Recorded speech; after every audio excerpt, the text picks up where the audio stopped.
이제 너 조금 이상해졌어. 자꾸만 시도 때도 없이 시무룩하고 고민이 생겼니. 초등학교 영어 수업 시간에 배웠었던 현재 진행형 같아. 하루에 10번 내 맘이 움직여. 이상하고 아름다운 느낌이 좋아. 걱정되고 보고 싶은 hello everyone, আসসালামু আলাইকুম, welcome back to my channel. আজকে যাচ্ছি কোরিয়ার একটা গ্রামে, যেটা একদম স্বপ্নের মতন দেখতে। তো সকাল সকাল ঘুম থেকে উঠে আমরা ফার্স্টে আমাদের ব্রেকফাস্ট করে নিলাম। লাকিলি এই হানুক ভিলেজের আশেপাশেও সিভিএস স্টোর আছে, তাই নাস্তা নিয়ে কোনো প্যারা নাই। তোমরা যারা আমার ভিডিও দেখো তোমরা জানো যে এরকম হানুক টাইপের বাসা অথবা ভিলা বাসাগুলোর প্রতি আমি কি পরিমাণ অবসেসড, মানে এগুলো দেখলে আমার মাথা ঠিক থাকে না এরকম। আর এসব গ্রামে তো সব জায়গায় এরকম বাসা, তার সাথে সাথে যে সিভিএস স্টোরগুলো ছিল ওগুলাও এরকম হানুক স্টাইলের বাসার মধ্যে। কিন্তু এই স্টোরটাতে আমি ঢোকার ট্রাই করতেছিলাম আর এটা বন্ধ ছিল। আর এই গ্রামে ঢোকার জন্য অনেকগুলো রাস্তা এরকম হাঁটতে হয়। তো চলার পথে আমাদের এইরকম একটা জায়গা আমরা দেখে একটু থেমে গেলাম, সেটা হচ্ছে একটা কালচারাল সেন্টার।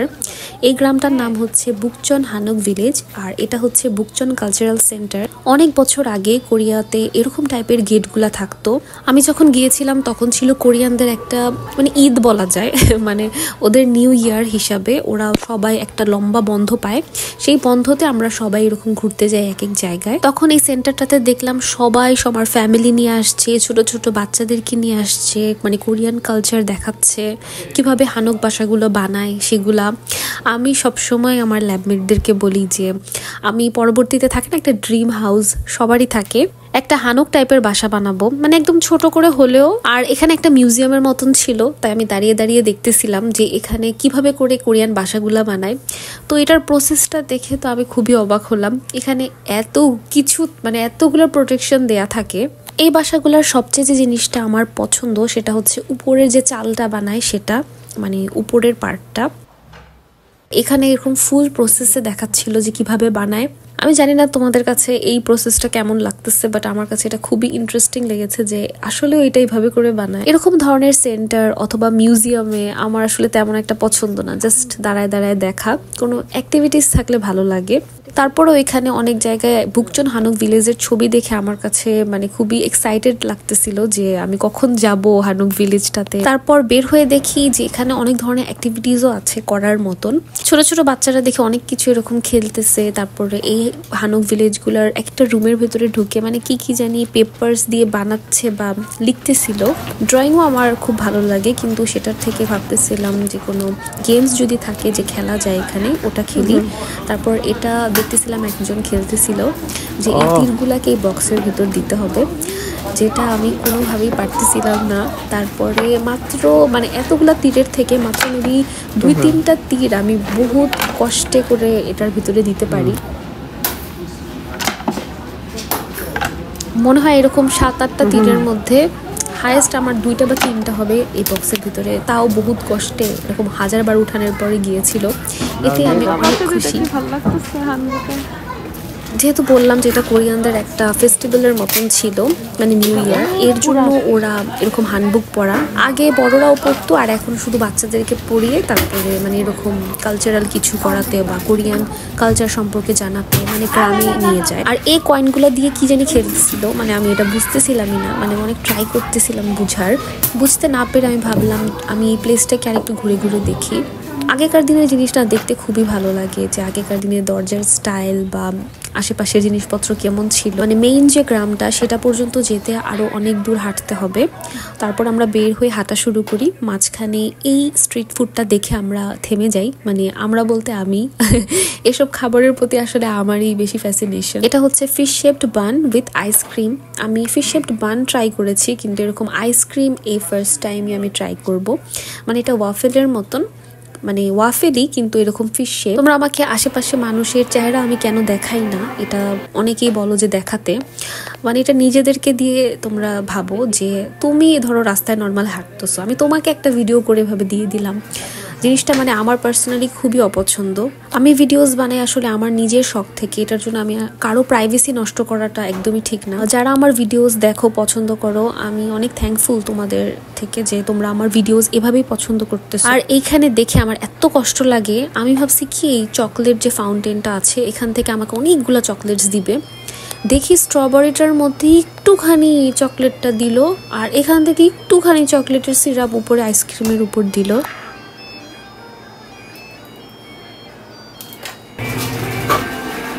বিষয়টা দুঃখজনক, আমাকে কম কম চকলেট দেওয়া হয়েছে, কিন্তু এটা খেতে খুবই মজা ছিল। আইসক্রিমটা ছিল একদম মিল্ক আইসক্রিম, যেরকম মানে নর্মাল তো আইসক্রিমের টেস্ট আইসক্রিমের মতনই। তারপর আমি এভাবে রিল্যাক্সে বসে কতক্ষণ আমার আইসক্রিমটা এভাবে এনজয় করি, শান্তিতে খাই।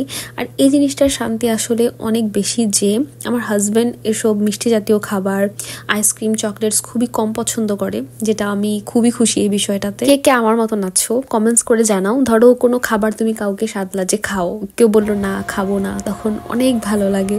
তারপর আমরা আস্তে আস্তে করে আবারও হাঁটা শুরু করলাম। পুরো কোরিয়াই হচ্ছে এরকম রাস্তাঘাট, মানে একদম প্লেন না, এরকম উঁচু নিচু এরকম। তো হাঁটতে হাঁটতে আমরা যাচ্ছিলাম, কিন্তু আমরা চাচ্ছিলাম যে হানবুক পড়তে। এখানে আমরা এক্স্যাক্টলি কোথায় হানবুক এগুলো আমরা জানতাম না, এই জিনিসগুলো জেনে আসা উচিত ছিল।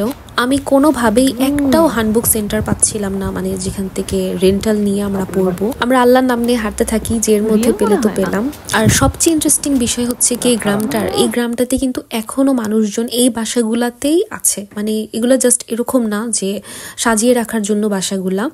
এখানে মানুষজন যেভাবে নর্মালি থাকে সেভাবেই থাকতেছে। মানে কোরিয়াতে যেরকম সিটিগুলাতে মানে হানবুক টাইপের বাসাগুলো অনেকখানি ভেঙে তারপর এরকম বড় বড় অ্যাপার্ট বানিয়ে ফেলেছে। মানে আমার সিটিতেই যেমন এরকম টাইপের বাসা খুব কম আছে, কিন্তু তার সাথে সাথে অ্যাপার্টমেন্টগুলা বেশি। আর এই পুরা গ্রামটাতেই এগুলা একটা বাসাও ভাঙা হয়নি, শুধুমাত্র এই বাসাগুলাই ছিল। অনেক দূর হাঁটার পরে লাকিলি এরকম একটা হানবুক রেন্টাল শপ আমরা পেয়ে যাই। শীতকালে কিন্তু হানবুক পরা একটু টাফ, মানে ওটার উপরে এরকম জ্যাকেটের মতন পড়তে হয়, যেটা আমার পছন্দ না। সব জায়গায় হানবুকের প্রাইস কিন্তু সেম না, মানে যেমন 1000, 2000, 3000, 5000, 6000, ইভেন 10,000ও আছে হানবুক। তারপর এই শপটা পাই আমরা, এখান থেকে আমরা 3,500 বা 2500, আমার এক্স্যাক্টলি মনে নাই, এই প্রাইসের মধ্যে নেই। আর সিলেক্ট করা তো আরেকটা প্যারা, মানে এখানে খুঁজতে খুঁজতে জীবন শেষ যে কোন কালারটা তুমি নিবা। তো আমি পিঙ্ক কালারের একটা চয়েস করি। এটার রিজনটা হচ্ছে আমি পিঙ্ক কালারের হিজাব নিয়ে গিয়েছিলাম, তো আমার তো পিঙ্কই পড়তে হবে।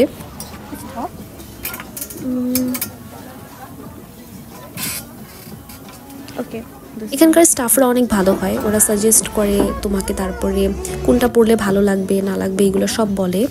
তারপর আমার হাজবেন্ডের জন্য ওরা চুজ করে দেয় যে তাহলে ব্লু কালার পরুক, মানে এই দুটা কালার একসাথে ভালো লাগবে। যেহেতু আমার হেয়ার অ্যাক্সেসরিজ পরতে হয় না, ওটাও এটার মধ্যে ইনক্লুডেড এই প্রাইসে। তারপর আমরা গ্রামে চলে যাই, আর এটা আমরা নেই 3-4 ঘন্টার জন্য, যে 3-4 ঘন্টার মধ্যে পিকচার তুলে তারপরে আবার ওদেরকে ফেরত দিয়ে দিব। তখন এত বেশি ঠান্ডা ছিল, আমরা আসলে মানে আমাদের জ্যাকেটটা পরা ছিলাম, আবার কিছুক্ষণ পর খুলতেছিলাম, আবার পরতেছিলাম, খুবই প্যারা হচ্ছিল। আর হানবুকটা পরলে না, মানে ছেলে পড়ুক মেয়ে পড়ুক সবাইকে অনেক বেশি ভালো লাগে। তার থেকে বড় কথা, তোমরা যারা যারা কোরিয়াতে আসার ট্রাই করতেছো, আই রিয়েলি উইশ তোমরা যেন আসতে পারো, তোমাদের ইচ্ছা পূরণ হোক। আল্লাহ তোমাদের জন্য এই জার্নিটা অনেক বেশি ইজি করে দেখ। হানবুকটা পরলে মনে হয় কি যে আসলেও একদিনের জন্য আমি এরকম রানী হয়ে গেলাম, কোরিয়ান প্রিন্সেস। আর এই বাসাগুলোতে যেহেতু মানুষজন আছে, মানে এই বাসার এই এলাকাতে মানুষজন এখনো থাকে, তাই আমাদেরকে বলে দেওয়া হয়েছিল যে এখানে যেন আমরা আওয়াজ না করি, খুবই আস্তে আস্তে কথা বলি, যাতে ওদের কষ্ট না হয়। অনেকে ওখানে যাওয়ার আগে ফটোগ্রাফার ফিক্স করে যায় যেন ওখানে যে পিকচার তুলতে ইজি হয়। আমরাই দেখতেছিলাম, আল্লাহ আমাদের এত প্যারা হচ্ছিল, আমরা এখানে আমাদের ট্রাইপড রেখে ছবি তুলতেছিলাম। আর রাস্তা দিয়ে মানুষজন যাবে, এটাই স্বাভাবিক। বারবার আবার এখানে এসে আরেক পাশে এসে আবার ঠিক করতে হচ্ছিল ক্যামেরা। আমি যাওয়ার আগে কিছু প্লেস সিলেক্ট করে যাই। পুরা ভিলেজটাই, মানে তুমি যদি আগের থেকে সিলেক্ট না করে যাও তুমি বুঝবা না কোথায় কি আছে, কারণ মানে একদম গলি গলি দিয়ে যেরকম দেখায় ইনস্টাগ্রামে অথবা ইউটিউবে, জিনিসটা এত ইজি না, অনেক খুঁজতে হয়। এখান থেকে সোল টাওয়ার দেখা যায়, ওরকম প্লেস আমরা খুঁজতেছিলাম, মানে একদম লাস্টের দিকে এই প্লেসটাকে পাই।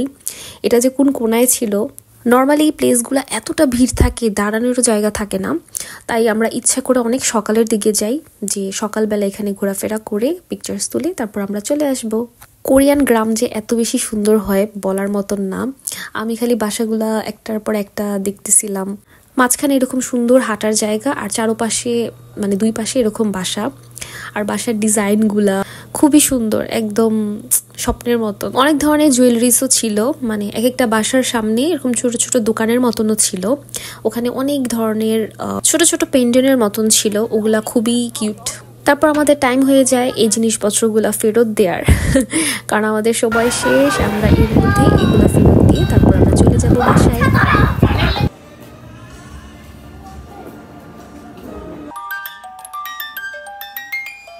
আমরা যে ট্রেন দিয়ে ব্যাক করবো ওটা টিকিট কাটা ছিল, তাই আর বেশিক্ষণ আমরা এখানে থাকতে পারবো না, আমাদের চলে যেতে হবে। এই জিনিসটা আমার খুবই পছন্দ হয়েছিল। আমার আম্মু ছোটবেলার থেকে আমাদের কাপড় চোপড় সব, মানে আমরা কখনোই বাইরে বানাইনি, সব আমার আম্মু নিজেই সেলাই করে। তো এটা আমি নিতে চাই আম্মুর জন্য, কিন্তু এটার প্রাইসটা বেশি ছিল, পরে নিতে পারিনি। বুকচনের কিছু সুভেনিয়ার্স অথবা পেন্টিং সবকিছুই মানে অনেক বেশি ওভার প্রাইস ছিল, পরে আমরা কিছুই নেই। তারপর ওখান থেকে চলে আসি, আর এখানে এখন মানে ট্রেন আসবে একটু পরে। কোরিয়াতে জায়গায় জায়গায় এরকম ভেন্ডিং মেশিন, পরে দেখি এইটা একটু ডিফারেন্ট। নর্মালি এভাবে করে কার্ড দিলে প্রেস করলেই নিচে বোতলটা পড়ে যায়। হোক, আজকের ভিডিওটা তোমাদের কাছে কেমন লেগেছে অবশ্যই আমাকে জানাতে ভুলবা না। আর আমার হ্যান্ডবুকটা কেমন ছিল এটাও জানাবা। আমার হ্যান্ডবুকটা খুবই ভালো লেগেছিল, মন চাচ্ছিল বাসায় নিয়ে আসি। আর নেক্সট ভিডিও থাকবে কোরিয়ানরা ওদের ঈদে, মানে ওদের নিউ ইয়ারে ওরা কি করে, তোমরা জানলে অবাক হবা। ওদের সেলিব্রেশনটা আমাদের ঈদের মতনই, মানে আমরা যেভাবে সেলিব্রেট করি। মেইন খুশিটা হচ্ছে এটাতে অনেক বড় একটা বন্ধ পাওয়া যায়। আর এই ঈদে আমি কি করলাম এটা জানতে হলে নেক্সট ভিডিওটার জন্য ওয়েট করতে হবে। So see in my next video. আল্লাহ হাফেজ, and don't forget to subscribe. Bye by.